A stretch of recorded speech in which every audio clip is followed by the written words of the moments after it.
অনন্তর আহারাদি সমাপন করিয়া পটগৃহের বহির্গত হইলেন। দেখিলেন সূর্যদেব অগ্নিপুলিঙ্গের ন্যায় কিরণ বিস্তার করিতেছেন। গগনে দৃষ্টিপাত করা কাহার সাধ্য? একে নিগাদ কাল, তাহাতে বেলা ঠিক 2 প্রহর। চতুর্দিকে মাঠ ধুধু করিতেছে, দিঙ্মণ্ডল যেন জ্বলিতেছে বোধ হয়। পক্ষিগণ নিস্তব্ধ হইয়া নীরে অবস্থিতি করিতেছে। কিছুই শোনা যায় না, কেবল চাতকের কাতর স্বর এক একবার শ্রবণগোচর হয়। মহিষকুল পঙ্কশেষ পলবলে পড়িয়া আছে। পিপাসায় শুককণ্ঠ হরিণ ও হরিণীগণ সূর্যকিরণে জলভ্রম হওয়াতে ইতস্তত দৌড়িতেছে। কুক্কুরগণ বারংবার জিহ্বা বহির্গত করিতেছে। গ্রীষ্মের প্রভাবে বায়ু উত্তপ্ত হইয়া অনলের ন্যায় গাত্রে লাগিতেছে। গাত্র হইতে অনবরত গর্মবায়ু বিনির্গত হইতেছে। রাজকুমার জলসেচন দ্বারা আপনার বাসগৃহ শীতল করিয়া তথায় বিশ্রাম করিতে লাগিলেন। গ্রীষ্মকালে দিবসের শেষ ভাগ অতি রমণীয়। সূর্যের উত্তাপ থাকে না, মন্দ মন্দ সন্ধ্যা সমীরণ, অমৃত বৃষ্টির ন্যায় শরীরে মুখস্পর্শ বোধ হয়। এই সময় সকলে গৃহের বহির্গত হইয়া সুশীতল সমীরণ সেবন করেন।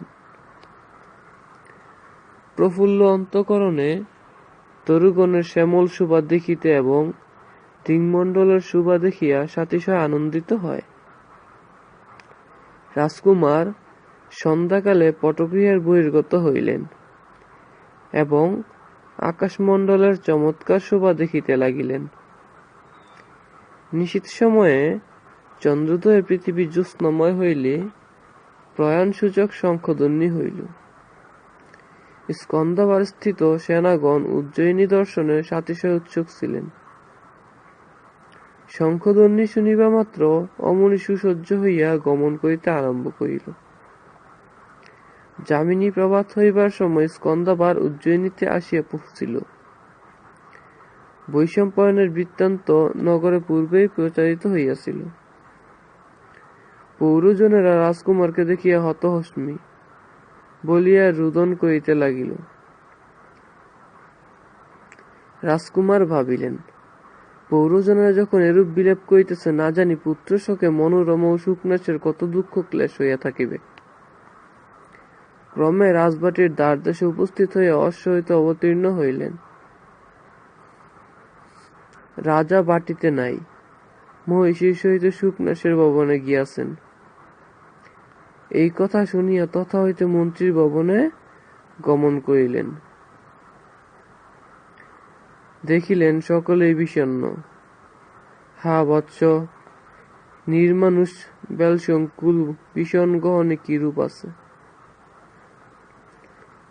ক্ষুধার সময় কাহার নিকট খাদ্যদ্রব্য প্রার্থনা করিতেছ?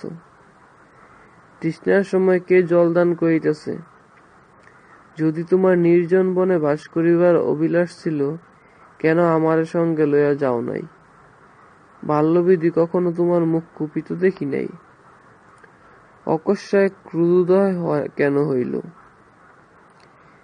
এরূপ বৈরাগ্যের কারণ কি? তোমার সেই প্রফুল্ল মুখকমল না দেখিয়া আমি আর জীবন ধারণ করিতে সমর্থ নহি। মনোরমা কাতর স্বরে অন্তঃপুরে এইরূপ নানা প্রকার বিলাপ করিতেছেন শুনিতে পাইলেন। অনন্তর বিষণ্ণ বদনে মহারাজ শুকনাশকে প্রণাম করিয়া আসনে বসিলেন। রাজা কহিলেন, বৎস চন্দ্রাপীঠ, তোমার সহিত বৈশম্পায়নের যে প্রণয় তাহা বিলক্ষণ অবগত আছি, কিন্তু তাহার এই অনুচিত কর্ম দেখিয়া আমার অন্তঃকরণ তোমার দুঃসম্ভাবনা করিতেছে। রাজার কথা সমাপ্ত না হইতেই শুকনাশ কহিলেন, দেব, যদি শশধরে উষ্ণতা, অমৃত উগ্রতা ও হিমে দাহশক্তি জন্মে, তথাপি নির্দোষস্বভাব চন্দ্রাপীরের দুঃসংখ্যা হইতে পারে না। একের অপরাধে অন্যকে দোষী জ্ঞান করা অতি অন্যায় কর্ম। মাতৃদ্রোহী, পিতৃঘাতী, কৃতঘ্ন, দুরাচার, দুষ্কর্মান্বিতের দোষে সুশীল চন্দ্রাপীরের দুঃসম্ভাবনা করা উচিত নয়। যে পিতামাতার অপেক্ষা করিল না, রাজাকে গ্রাহ্য করিল না, মিত্রতার অনুরোধ রাখিল না, চন্দ্রাপীর তাহার কি করিবেন? তাহার কি একবারও ইহা মনে হইল না যে আমি পিতামাতার একমাত্র জীবন নিবন্ধন? আমাকে না দেখিয়া কি রূপে তাহারা জীবন ধারণ করিবেন? এক্ষণে বুঝিলাম, কেবল আমাদিগকে দুঃখ দিবার নিমিত্তই সে ভূতলে জন্মগ্রহণ করিয়াছিল। বলিতে বলিতে সুখে শুকনাশের অদর স্ফুরিত উগণ্ডস্থল অশ্রুজলে পরিপ্লুত হইল। রাজা তাহার সেইরূপ অবস্থা দেখিয়া কহিল, অমাত্য, যেরূপ অদ্যুতের আলোক দ্বারা অনল প্রকাশ, অনল দ্বারা রবির প্রকাশ, অস্মদিত ব্যক্তি কর্তৃক তোমার পরিবোধনও সেইরূপ, কিন্তু বর্ষাকালীন জলাশয়ের ন্যায় তোমার মন কলুষিত হইয়াছে। কলুষিত মনে বিবেক শক্তি স্পষ্টরূপে প্রকাশিত হয় না। সে সময় অদূরদর্শী দীর্ঘদর্শীকে অনায়াসে উপদেশ দিতে পারে। অতএব আমার কথা শুনো। এই ভূমণ্ডলে এমন লোক অতি বিরল, যাহার যৌবনকাল নির্বিকার ও নির্দোষে অতিক্রান্ত হয়। যৌবনকাল অতি বিষম কাল। এই কালে উত্তীর্ণ হইলে শৈশবের সহিত গুরুজনের প্রতি স্নেহ বিগলিত হয়, বক্ষস্থলের সহিত বাঞ্ছা বিস্তীর্ণ হয়, বাহুযুগলের সহিত বুদ্ধি স্থূল হয়, মধ্যভাগের সহিত বিনয় ক্ষীণ হয়, এবং অকারণে বিকারের আবির্ভাব হয়। বৈষম্পয়নের কোনো দোষ নাই, ইহা কালের দোষ। কি জন্য তাহার বৈরাগ্যের উদয় হইল, তাহা বিশেষ রূপে না জানিয়া দোষার্পণ করা বিদায় নয়। অগ্রে তাহাকে আনয়ন করা যাক, তাহার মুখে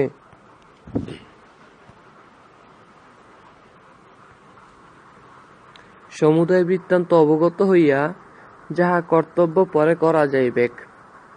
শুকনাস কহিলেন, মহারাজ, বাৎসল্য প্রযুক্ত এরূপ কহিতেছেন, নতুবা যাহার সহিত একত্র বাস, একত্র বিদ্যাভ্যাস ও পরম সৌহার্দ্যে কালযাপন হইয়াছে, পরম প্রীতিপাত্র সেই মিত্রের কথা অগ্রাহ্য করা অপেক্ষা আর কি অধিক অপরাধ হইতে পারে?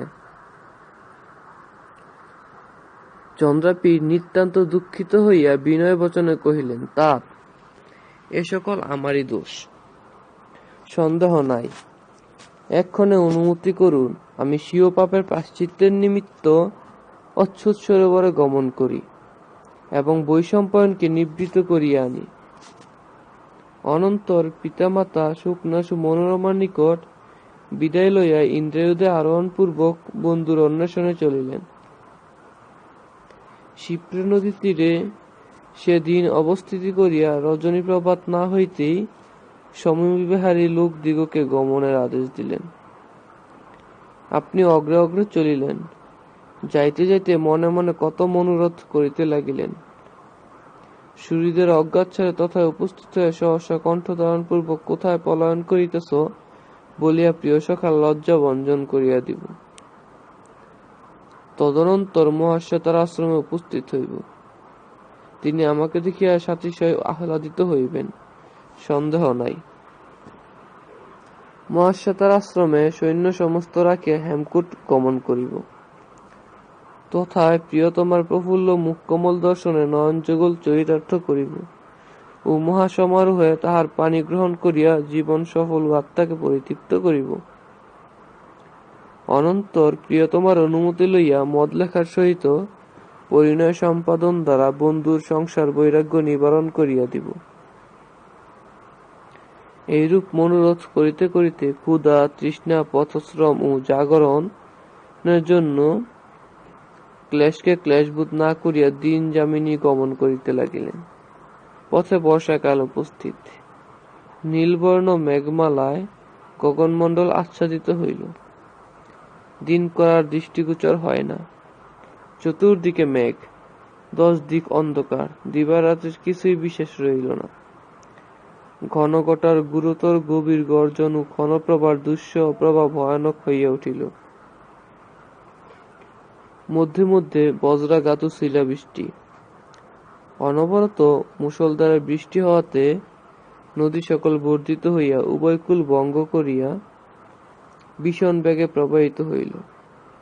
সরোবর, পুষ্করিণী, নদী পরিপূর্ণ হইয়া গেল। চতুর্দিক জলময়, পথ পঙ্কময়, ময়ূর ও ময়ূরীগণ আহ্লাদে পুলকিত হইয়া নৃত্য আরম্ভ করিল। কদম্ব, মালতী, কেতকী, কুটস প্রভৃতি নানাবিধ তরু লতার বিকশিত কুসুম আন্দোলিত করিয়া নবসলিল সিক্ত বসুন্ধরার মৃদুগন্ধ বিস্তারপূর্বক যাঞ্জাবায়ু উৎকলাপ শিখিকুলের শিখাকলাপ আঘাত করিতে লাগিল। কোনো দিকে কেকারব, কোনো দিকে ভেকরব, গগনে চাতকের কলরব। চতুর্দিকে ঝঞ্ঝাবায়ু, বৃষ্টিধারার গভীর শব্দ এবং স্থানে স্থানে গিরিনির্ঝরের পতন শব্দ। গগনমণ্ডলে আর চন্দ্রমা দৃষ্টিগোচর হয় না। নক্ষত্রগণ আর দেখিতে পাওয়া যায় না। এইরূপে বর্ষাকাল উপস্থিত হইয়া কালো সর্পের ন্যায় চন্দ্রাপীরের পথরোধ করিল। ইন্দ্রচাপে তড়িৎগুণ সংযোগ করিয়া গভীর গর্জন পূর্বক বায়ুরূপ ঝড়বৃষ্টি করিতে লাগিল। তড়িৎ যেন তর্জন করিয়া উঠিল। বর্ষাকাল সমাগত দেখিয়া চন্দ্রাপীর সাতিশয় উদ্বিগ্ন হইলেন। ভাবিলেন, এ আবার কি উৎপাত! আমি প্রিয় সুহৃদ ও প্রিয়তমার সমাগমে সমুৎসুক হইয়া প্রাণপণে তড়া করিয়া যাইতেছি। কোথা হইতে জলৎকাল 10 দিক অন্ধকার করিয়া বৈর নির্যাতনের আশয়ে উপস্থিত হইল, অথবা বিদ্যুতের আলোকে পথ আলোকময় করিয়া মেঘরূপ চন্দ্রাতপ দ্বারা রৌদ্র নিবারণ করিয়া আমার সেবার নিমিত্তই বুঝি জলৎকাল সমাগত হইয়াছে। এই সময় পথ চলিবার সময়। এই স্থির করিয়া গমন করিতে আরম্ভ করিলেন। যাইতে যাইতে পথিমধ্যে মেঘনাদ আসিতেছে দেখিতে পাইলেন। জিজ্ঞাসা করিলেন, মেঘনাদ, তুমি অচ্ছুত সরোবরে বৈশম্পায়নকে দেখিয়াছ? তিনি তথায় কি নিমিত্ত আছেন জিজ্ঞাসা করিয়াছ? তোমার জিজ্ঞাসার কি উত্তর দিলেন? তাহার কি রূপ অভিপ্রায় বুঝিলে? বাড়িতে ফিরিয়া আসিবেন কি না? আমি গন্ধর্বনগরে যাইব শুনিয়া কি বলিলেন? তোমার কি বোধ হয় আমাদের গমন পর্যন্ত তথায় থাকিবেন তো? মেঘনাদ বিনীত বচনে কহিল, দেব, বৈশম্পায়ন বাটি আসিলে তাহার সহিত সাক্ষাৎ করিয়া আমি অবিলম্বে গন্ধর্বনগরে গমন করিতেছি। তুমি পত্রলেখা ও কেয়ুরকের সহিত অগ্রসর হও। আপনি এই আদেশ দিয়া আমাকে বিদায় করিলেন। আমি আসিবার সময় বৈশম্পায়ন বাটি যান নাই, অচ্ছুত সরোবরের তীরে অবস্থিত করিতেছেন, ইহা কাহারও মুখে শুনি নাই। তাহার সহিত আমার সাক্ষাৎও হয় নাই। আমি অচ্ছুত সরোবর পর্যন্ত যাই নাই। পথিমধ্যে পত্রলেখক কেয়ুরক কহিলেন, মেঘনাদ, বর্ষাকাল উপস্থিত, তুমি এই স্থান হইতে প্রস্থান করো। এই ভীষণকাল একাকী এখানে কদাচ থাকিও না। এই কথা বলিয়া আমাকে বিদায় দিলেন। রাজকুমার মেঘনাদকে সঙ্গে করিয়া লইলেন।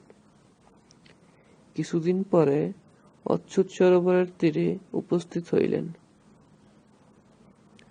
পূর্বে যে স্থানে নির্মল জল, বিকশিত কুসুম, মনোহর তীর ও বিচিত্র লতাগুঞ্জ দেখিয়া প্রীত ও প্রফুল্লচিত্ত হইয়াছিলেন, এক্ষণে বিষণ্ণ চিত্তে তথায় উপস্থিত হইয়া প্রিয় সখার অন্বেষণ করিতে লাগিলেন। সমবিবাহারী লোকদিগকে সতর্ক হইয়া অনুসন্ধান করিতে কহিলেন।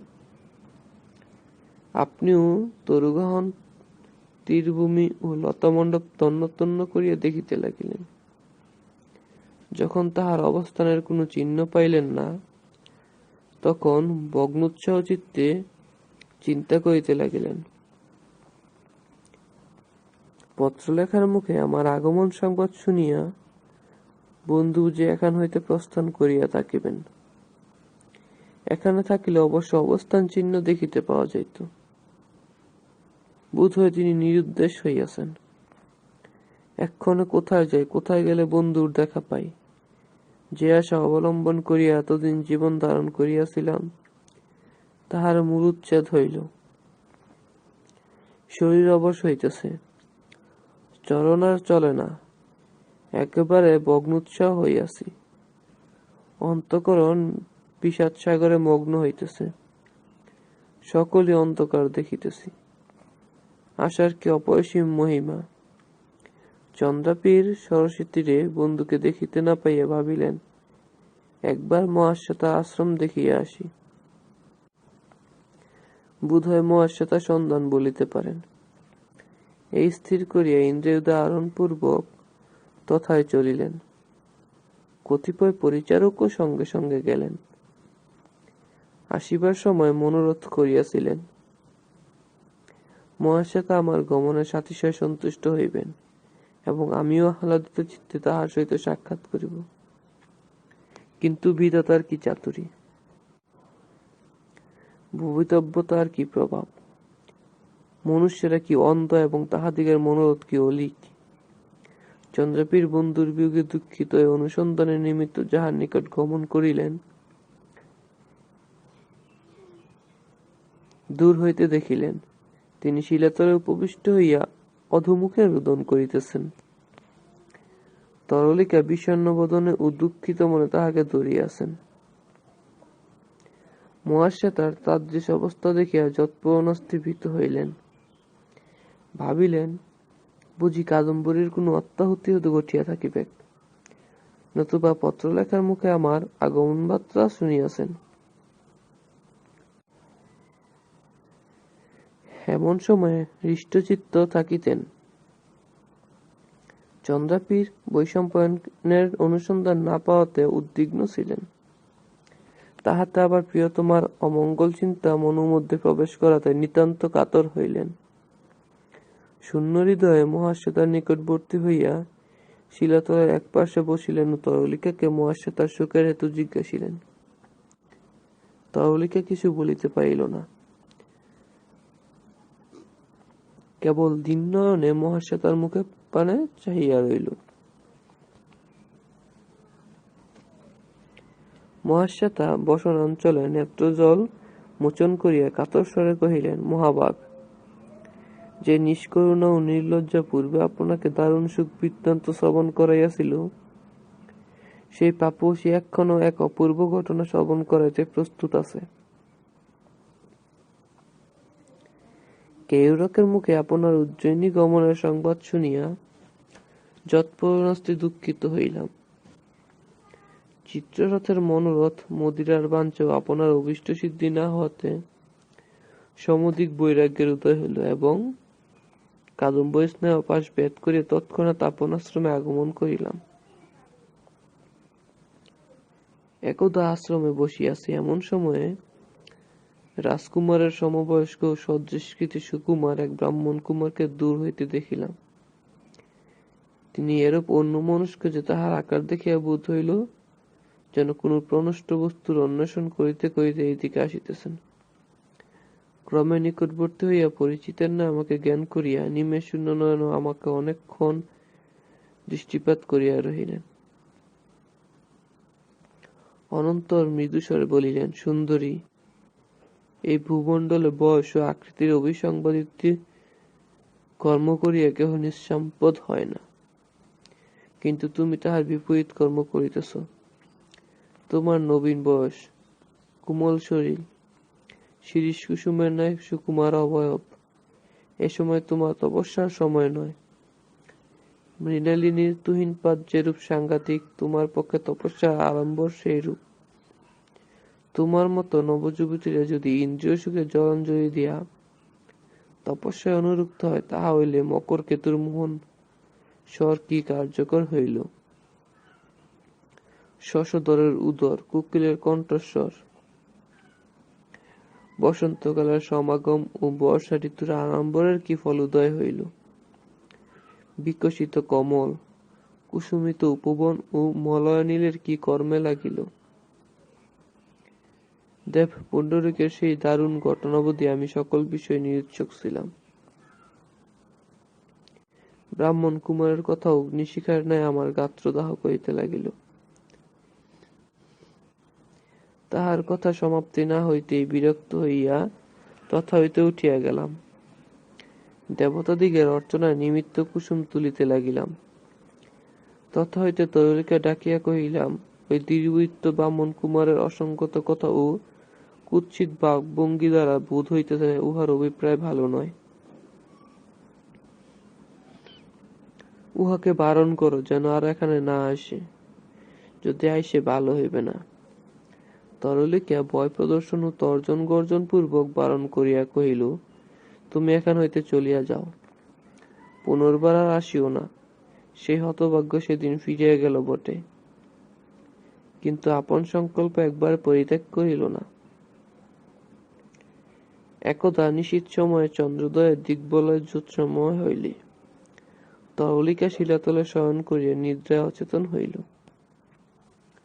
গ্রীষ্মের নিমিত্ত গুহার অভ্যন্তরে নিদ্রা না হওয়াতে আমি পরিস্থিত এক শিলাতলে অঙ্গ নিক্ষেপ করিয়া গগনোদিত সুধাংশুর প্রতি দৃষ্টিপাত করিতে লইলাম। মন্দ মন্দ সমীরণ গাত্রে সুধা বৃষ্টির ন্যায় বোধ হইতে লাগিল। সেই সময়ে দেব পুণ্ডরীকের বিস্ময়কর ব্যাপার স্মৃতিপথারূঢ় হইল।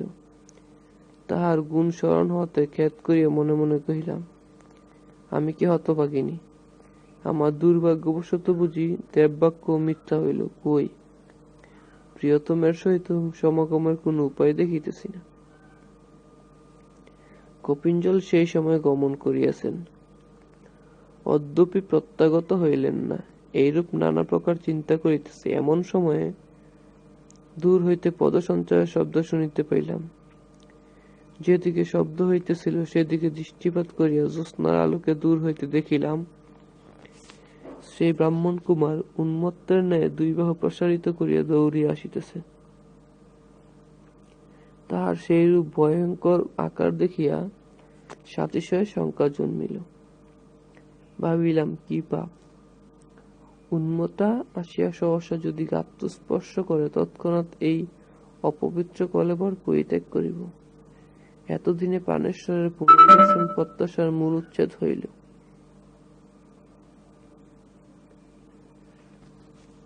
এতকাল বৃথা কষ্ট করিলাম। এইরূপ চিন্তা করিতেছি, এমন সময় নিকটে আসিয়া কহিল, চন্দ্রমুখী, ওই দেখো কুসুমস্বরের প্রধান সহায় চন্দ্রমা আমাকে বধ করিতে আসিতেছে। এক্ষণে তোমার শরণাপন্ন হইলাম, যাহাতে রক্ষা পাই।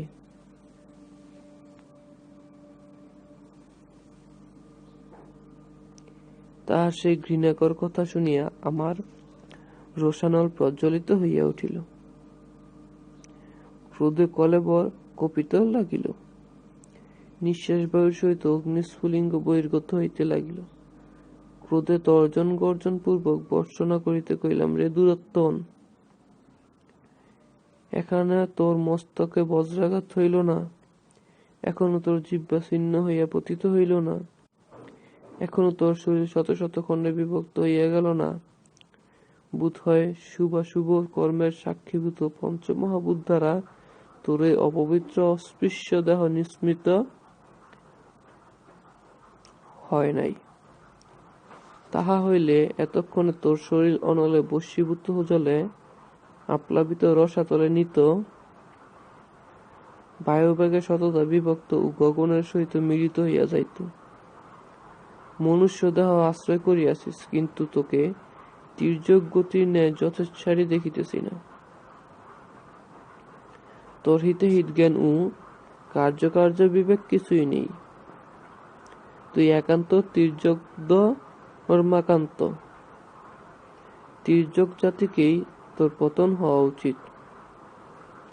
অনন্তর সর্বসাক্ষীভূত ভগবান চন্দ্রমার প্রতি নেত্রপাত করিয়া কৃতাঞ্জলি পুটে কহিলাম, ভগবান, সর্বসাক্ষীন দেব পুণ্ডরীকের দর্শনাবধি যদি অন্য পুরুষের চিন্তা না করিয়া থাকি, যদি কায় মনোবাক্যে তাহার প্রতি ভক্তি থাকে, যদি আমার অন্তঃকরণ পবিত্র নিষ্কলঙ্ক হয়, তাহা হইলে আমার বচন সত্য হোক, অর্থাৎ তির্যক জাতিতে এই পাপিষ্টের পতন হোক। আমার কথার অবসানে যাই না, কি মদনজরের প্রভাবে, কি আত্মদুষ্কর্মের দুর্বিপাকবশত, কি আমার পাপের সামর্থ্যে সেই বাবা মনকুমার অচেতন হইয়া ছিন্নমূল তরুণে ভূতলে প্রবর্তিত হইল। তাহার সঙ্গীগণ কাতর স্বরে হা হতস্মি বলিয়া শব্দ করিয়া উঠিল। তাহাদের মুখে শুনিলাম তিনি আপনার মিত্র। এই বলিয়া লজ্জা উদুমুখী হইয়া মহাশ্বেতা রোদন করিতে লাগিলেন। চন্দ্রাপীর নয়ন নিমিলন পূর্বক মহাশ্বেতার কথা শুনিতেছিলেন। কথা সমাপ্ত হইলে কহিলেন, ভগবতী, এ জন্মে কাদম্বরীর সমাগম ভাগ্যে ঘটিয়া উঠিল না। জন্মান্তরে যাহাতে সেই প্রফুল্ল মুখারবিন্দু দেখিতে পাই, এরূপ যত্ন করিও। বলিতে বলিতে তাহার হৃদয় বিদীর্ণ হইল। যেমন শিলাতল হইতে ভূতলে পড়িতেছিলেন, অমনি তরলিকা মহাশ্বেতাকে ছাড়িয়া শশব্যস্ত হস্তে বাড়াইয়া ধরিল এবং কাতর স্বরে কহিল, ভর্তৃদ্বারীকে দেখো দেখো, কি সর্বনাশ উপস্থিত। চন্দ্রাপীর চৈতন্য শূন্য হইয়াছেন। মৃতদেহের ন্যায় গ্রীবা ভগ্ন হইয়া পড়িতেছে, নেত্র নিমীলিত হইয়াছে, নিঃশ্বাস বহিতেছে না, জীবনের কোনো লক্ষণ নাই। একই দুর্দৈব, একই সর্বনাশ। হা দেব,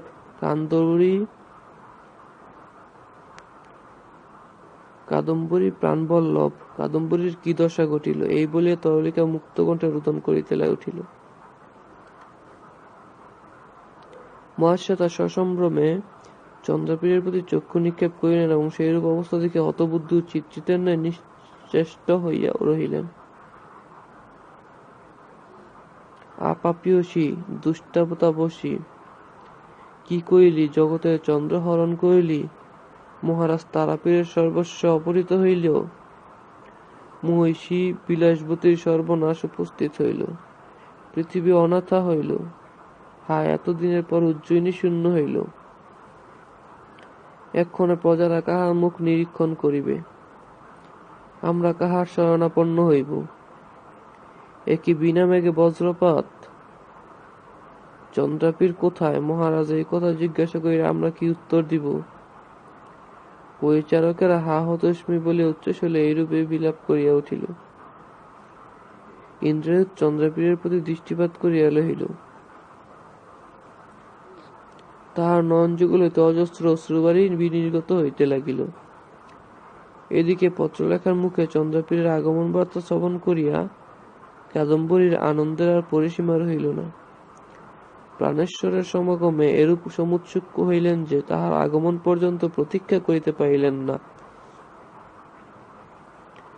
প্রিয়তমের প্রত্যুৎগমন করিবার মানসে উজ্জ্বল বেগ ধারণপূর্বক মণিময় অলঙ্কারে ভূষিত হইয়া গাত্রে অঙ্গরাগ লেপনপূর্বক কণ্ঠে কুসুমমালা পরিলেন।